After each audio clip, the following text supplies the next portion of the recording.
ఎంత పక్కదారి పట్టింది, ఎంత బ్లాక్ మార్కెటింగ్ జరిగిందనే విషయంలో రాష్ట్ర ప్రజలకు నిజం తెలవాలంటే మరి వెంటనే శ్వేతపత్రం ప్రచురించాలని చెప్పి మేము డిమాండ్ చేస్తా ఉన్నాం.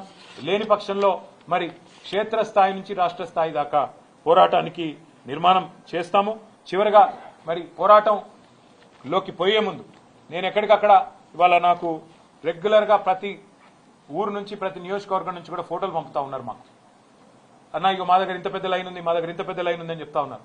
నేను మా బీఆర్ఎస్ సోదరులను కూడా కోరుతా ఉన్నా, ఎక్కడికక్కడ రాష్ట్ర వ్యాప్తంగా ఉన్న మా నాయకత్వాన్ని కూడా కోరుతా ఉన్నా, దయచేసి గౌరవనీయులైన నియోజకవర్గాల ఇన్ఛార్జీలు, ఎమ్మెల్సీలు, ఎమ్మెల్యేలు, మాజీ పార్లమెంట్ సభ్యులు, మాజీ జిల్లా పరిషత్ చైర్మన్లు, జెడ్పీటీసీలు, ఎంపీపీలు అందరూ కూడా దయచేసి రాబోయే వారం రోజుల పాటు అన్ని నియోజకవర్గ కేంద్రాల్లో, అన్ని నియోజకవర్గాల్లో, అన్ని సొసైటీ కేంద్రాల్లో ఎక్కడికక్కడ మరి ఈ ఎరువుల పంపిణీ కాడికి మనం పోవాలి, రైతులతో మాట్లాడాలి.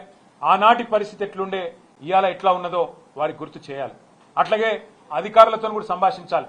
ఎందుకు పైనుంచి ఎంత వచ్చింది, మీరు ఎంత ఇస్తున్నారు, పైనుంచి షార్టేజ్ ఉందా, లేకపోతే ఇక్కడికి వచ్చినాక షార్టేజ్ అవుతున్నదా, డిమాండ్ ఏమైనా పెరిగిందా, పోయిన సీజన్లో ఎంతుండే, కేసీఆర్ గారు మరి 2023 ఆనాటి వానాకాలం ఎంత ఇచ్చినారు, ఈ రోజు ఎంత ఉంది, ఎందుకు పరిస్థితి మారిందనే విషయంలో కూడా రైతులకు వివరించి చెప్పాలి. ఇక అవసరమైతే ఇక్కడ రాష్ట్రంలో కూడా మేము కూడా వ్యవసాయ అగ్రికల్చర్ కమిషనర్ గారు ఎవరైతే ఉన్నారో వారిని కూడా కలుస్తాం, వారితో కూడా మరి వ్యవసాయ మంత్రి గారిని కూడా కలుస్తాం, ప్రభుత్వాన్ని కూడా కలిసి అడుగుతాం ఏం జరుగుతుంది, ఎందుకు ఇంత దరిద్రంగా పరిపాలన ఉన్నది, ఎందుకు ఇంత మరి దౌర్భాగ్యమైన పరిస్థితుల్లో రాష్ట్ర రైతాంగాన్ని అవస్థలు పెడుతున్నారో అడుగుతాం. కానీ రాష్ట్ర వ్యాప్తంగా రైతులు ఆనాటి రోజులు కేసీఆర్ గారి గవర్నమెంట్లో మరి ఈరోజు కాంగ్రెస్ ప్రభుత్వంలో ఉన్న ప్రస్తుత పరిస్థితులు గమనించి మరి ధైర్యం కోల్పోకుండా మేమందరం కూడా మీకు అండగా ఉంటాం. ధైర్యం కోల్పోకుండా పోరాటానికి నడుము బిగించాలని మేము మా పార్టీ తరఫున విజ్ఞప్తి చేస్తూ, మా నాయకులు రాబోయే వారం రోజుల పాటు క్షేత్రస్థాయిలో విస్తృతంగా పర్యటిస్తారు. అందరం కూడా ప్రతి నియోజకవర్గంలో కూడా అన్ని సెంటర్లకు పోతాం, ఎక్కడికక్కడ రైతుల తరఫున ప్రభుత్వాన్ని నిలదీస్తామని చెప్పి కూడా తెలియజేస్తూ రాష్ట్ర రైతాంగం ధైర్యంగా ఉండాలని కోరుతాం.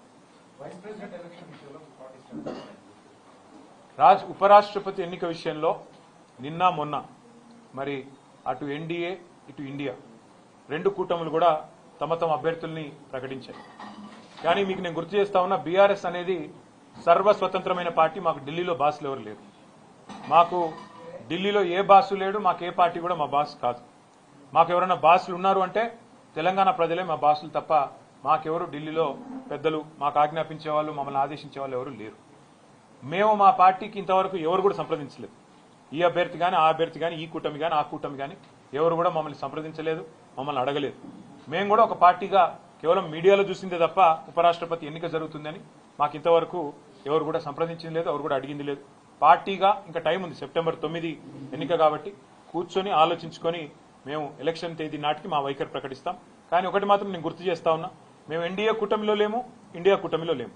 మాకు ఇద్దరు అభ్యర్థులకి ఎవరికి సపోర్ట్ చేయాలనే విషయంలో మాకు ఢిల్లీ నుంచి ఏ ఒత్తిడి లేదు, మాకు ఏ ఒత్తిడికి తల ఒగ్గాల్సిన అవసరం లేదు. మాకు ఢిల్లీలో ఏ బాస్ కూడా లేరు.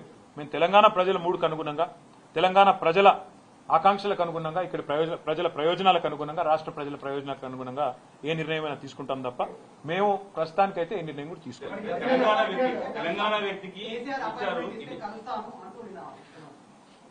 ఎవరు మళ్ళీ